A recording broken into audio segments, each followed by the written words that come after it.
Guys আজকে বুলবুলি বানাইছিলাম আর এই বুলবুলি গুলা দেখতে একদম ইয়াম্মি ছিল। সো গাইস আসসালামু আলাইকুম, welcome back to my another fluke blog. তো কেমন আছেন? আলহামদুলিল্লাহ ভালো আছি।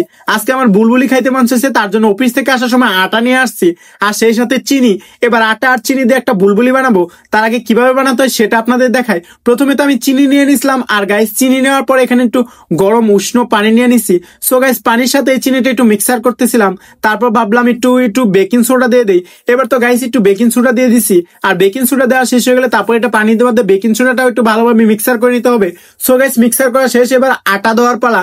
এবার আটার ভানটা খুলতেছিলাম আর আটা দিতেছিলাম। সো গাইস এটা আমি অনেক ছোটবেলা খাইতাম, যখন স্কুলে পড়তাম 5টা করে 10 টাকা দিয়ে কিনে নিয়ে খাইতাম, তখন খুব ভাল লাগতো। দেখি আজকে বানিয়ে নিজে নিজে কিভাবে খাওয়া যায়। তো এখানে আটা গুলা সব দিয়ে দিছি। এবার হাত দিয়ে ভালো করে এই ডোটা একটু গুলে নিতে হবে। তো খুব ভালো করে এই ডোটা গুলে নিতেছিলাম। সো গাইস যখন গুলে নিতেছিলাম তখন মনে হচ্ছিল এখানে পানি বেশি হয়ে যাবে, তার জন্য আরো কয়েকটা আটা দিয়ে দিয়েছি। এবার তো আমার গোটা হয়ে গেছে। গোটা হয়ে গেলে এই গোটাকে আমি 10 মিনিটের জন্য রেস্টে রাখবো। 10 মিনিটের জন্য রেস্টে রাখলে নাকি এই বলগুলো আরো বেশি ফুলে ফুলে বড় হয়ে যাবে। এটা আমি ইউটিউব থেকে কিন্তু কারেকশনের মতো একটা পাইছি, যার কারণে এটা ডোটা একটু 10 মিনিটের জন্য ওয়েটিং এ রাখছিলাম। তারপর আমি এখানে একটা কড়াই নিয়ে, তো কড়াইয়ের মধ্যে পর্যাপ্ত পরিমাণে তেল দিয়ে দিয়েছিলাম। তেল একদম ডুবা ডুবা ভাবে তেল দিয়ে দিছি। তারপরে এখানে গোল গোল বল বানাইতেছিলাম আর এখানে তেলের ভিতরে ছাড়ে দিয়েছিলাম।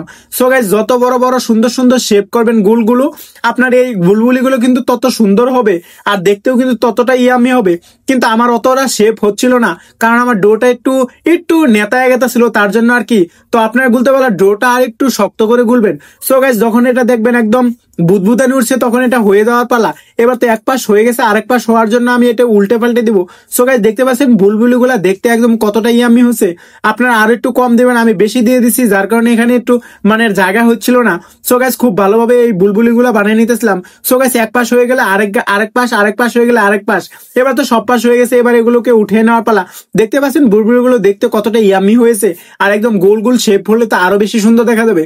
তো এখানে আরো কিছু গোল দিয়ে দিতেছি কড়াইয়ের ভিতরে। সো গাইস দেখতে পাচ্ছেন এগুলো একটু লাল টাইপের বানাইছি, মানে আমি একটু হলুদ দিয়েছিলাম পাকনামি কইরা, যার কারণে এটা এরকম হইতেছিল। তো হলুদ দিলেও কিন্তু দেখতে সুন্দর দেখা যাবে, তো ওটাও কিন্তু খেতে খুব বেশি মন্দ হবে এরকম কিছু না। এটা তো আর রং দেওয়া হয় না যে খাবার দেখতে ভালো হলে খাবার খেতে ভালো হবে না, এটা কিন্তু হলুদ দিয়েছি যার কারণে দেখতে লাল লাল হয়েছিল। সো গাইস এবার তো এগুলো এক পাশ হয়ে গেছে, আরেক পাশ হওয়ার জন্য একটু উল্টে পাল্টে দিতে হবে। এবার গাইস উল্টা পাল্টা দেওয়া শেষ হয়ে গেলে এগুলোও কিন্তু হয়ে গেছে। এবার সবগুলোকে আমি নামিয়ে নিব। আর গাইস দেখতে পাচ্ছেন এই বুলবুলিগুলো দেখতে কতটা ইয়ামি হয়েছে। এবার তো আমার খাবার জন্য খুব গ্রে উঠছিল, মানে খাবার আর সহ্য হয়েছিল না। সো গাইস ভিডিও যখন এডিট করতেছিলাম তখন কিন্তু আমার খেতে মন চাইছিল। এবার আমার খাওয়ার পালা। আর দেখতে পাচ্ছেন 2 রকমের বানিয়েছি, একরকম সাদা আর একরকম হলুদ দিয়ে হলুদ কালার বানাইছি। সো গাইস এবার খাবার পালা। দেখতে পাচ্ছেন একদম ভিতরটা কতটা সফট আর উপরেরটা একটু মানে মুসি একদম জুসি হয়েছে, আর উপরেরটা শক্ত শক্ত একটু মসমসা আর ভিতরটা জুসি, যার কারণে খেতে খুবই মজা লাগতেছিল। সো গাইস দেখতে পাচ্ছেন ভিতরটা কত স্পঞ্জি হয়েছে।